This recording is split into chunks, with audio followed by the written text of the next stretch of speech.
बिस्मिल्लाहिर्रहमानिर्रहीम। सामाईन, इस वक्त मैं फैसलाबाद से मुतल्लक नात के एक बड़े शायर जनाब शाह मोहम्मद सदफ़ जलंधरी की मरकज़ पर खड़ा हूँ। उनके आखिरी आरामगाह पर शाह मोहम्मद सदफ़ जलंधरी 25 नवंबर 2005 को इस दार फ़ानी से कूच फरमा गए थे। आपका हवाला नात गोई है। नातों के हवाले से आपने कई यादगार किताबें छोड़ी हैं।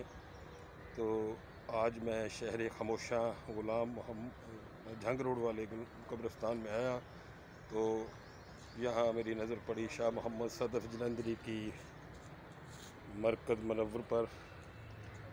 तो जनाब इन्होंने जितनी भी नातें लिखी हैं, रुबाइयाँ लिखी हैं और उसके अलावा चुमिसरे लिखे हैं, और इनकी जितनी भी नातें हैं वो महाफ़िल में बहुत पढ़ी जाती हैं। नात ख़ां हज़रात चुमिसरे जो हैं इनके बड़े पसंद करते हैं, बड़ी अक़ीदत से उनको पढ़ते हैं।